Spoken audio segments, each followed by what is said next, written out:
Hi and good evening, everyone. My name is Albert, and this is VlogsBoutNothin. Thank you very much for taking the time out of your Wednesday to join me. I really appreciate it. 30 years ago, I was at a playground on San Isidro Road in the North Valley at an elementary school, waiting in line to buy cheese popcorn. This is true.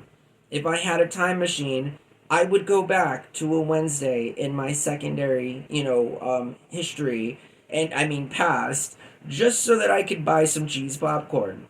I can imagine that Miss Lovato would be awfully surprised to encounter the 36-year-old Albert having used a time machine to come back just for cheese popcorn. I would do that. I would do that, I'm not trying to mess with the fabric and space of time or anything, but man, I'm really trying to get some of that cheese popcorn again. So, thanks for watching the channel. I really appreciate it. If you're not already a subscriber, consider subscribing. It helps the channel out a bunch. Even a thumbs up if you're down or you're vibing on some of the content. We do talk about nothing, but sometimes, it's empowering to talk about nothing, to recognize that we talk about nothing, and to, continue to perpetuate the ideology that nothing is something. You feel me? And nothing is something and it's better than nothing, And so there's always that.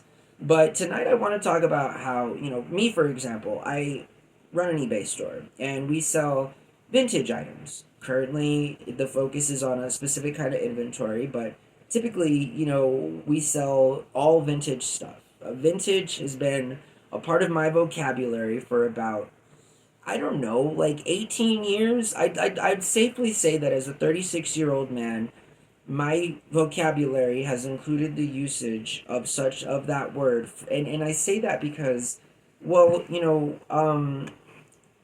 clothes have always been like vintage. I started my first eBay store. The name of it was Vintage. I did forget what I was talking about in case we broke stride there for a second. But we're 2 minutes into the video and this boy is not pressing back to record to start all over again.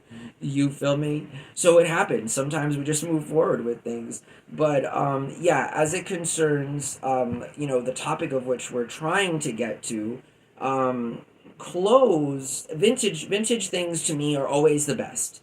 Like I not just have enjoyed vintage in my vocabulary for the past 18 years because it's been a large part of my life, but I've enjoyed vintage and or even antique items as far back as I can remember, since I was 4 or 5 years old, because of the quality.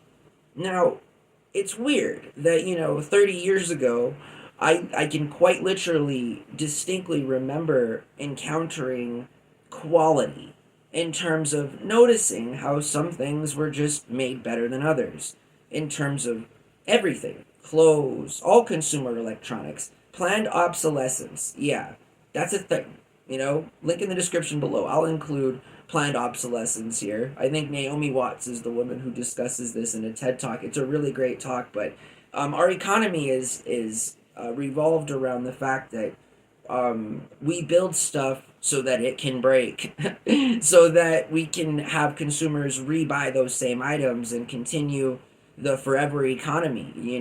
So that's literal, that's a thing. Americans, as per economic decision, do not build things for quality purposes and or durability, at least not indicative of price, in that you get what you pay for. And sometimes you don't get what you pay for. And link in the description below to talk about how that can occur sometimes in the modern day economy.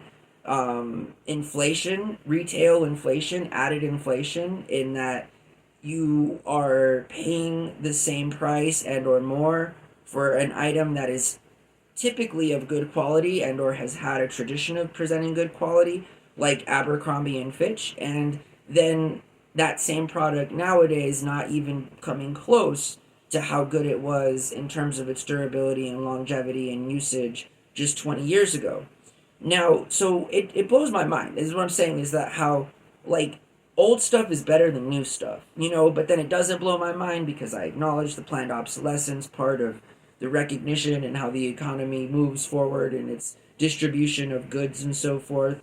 But, we still live in a mirrored economy where if you spend a large amount of money on a certain kind of item that's known to have a tradition of good quality, you'll often get that item that you seek out, but it's often solely reflective on price. If there was any kind of standard to compare that behavior to, you know what I mean? But all I'm saying is that clothes, like, and all products are not as good as they used to be.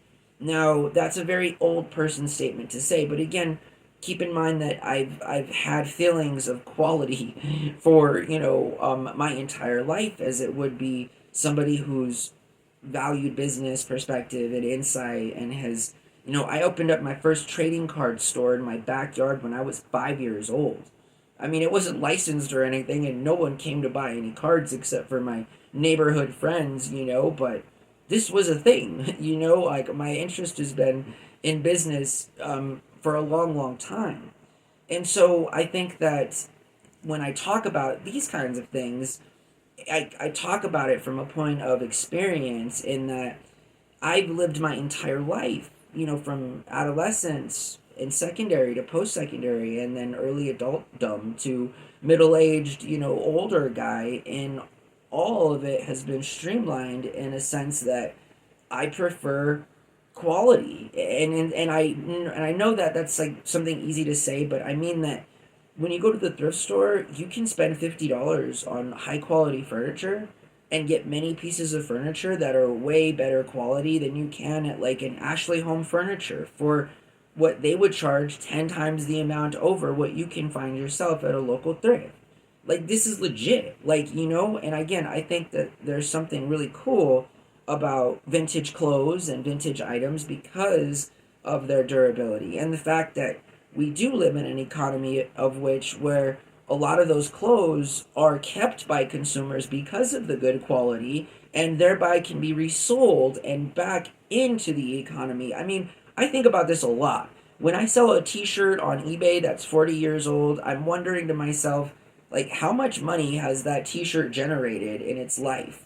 From its conception to its original sell to its donation to its purchase to its donation to its purchase. I mean, this is a good trait of a free market. This is one of the good things, one of the very few good things about how free markets can dictate quality. They really can. And it's not magical because, again, people choose to keep things that are of good quality. This is just, how consumers and how people behave.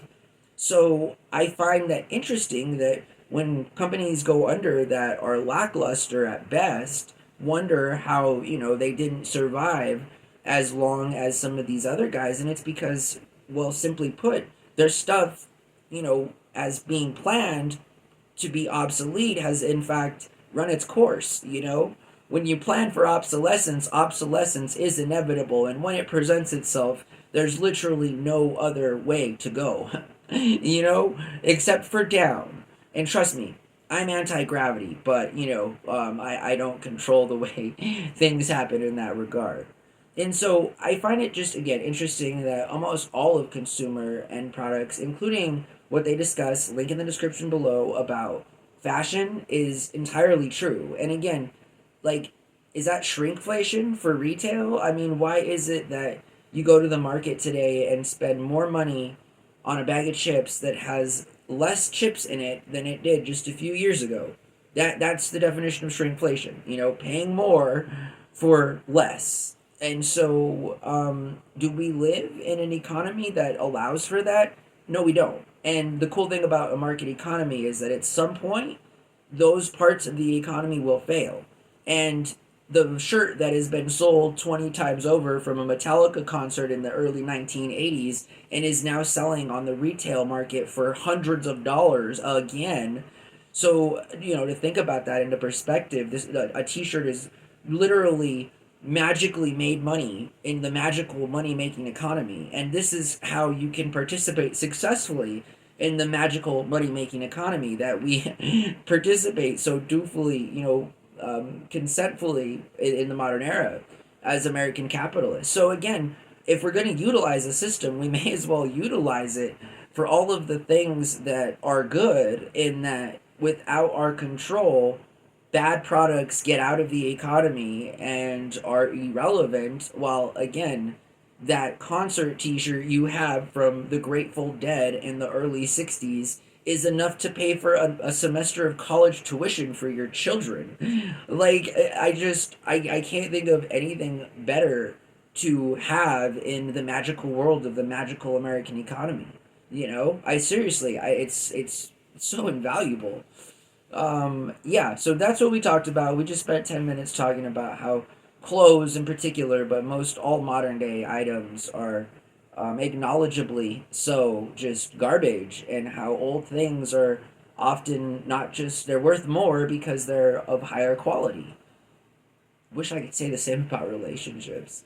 No, I know that was a blow, but it was at the end of the video, and if you didn't already know, it was because I dated somebody that was so much older than me and now have many more regrets than I ever could have possibly imagined. Some might say that I'm just a little spiteful and hurt. They'd be right. You know? But anyways, I hope that you guys have a lovely evening. Thank you for watching the channel, and I hope you guys have a great night, okay? Bye.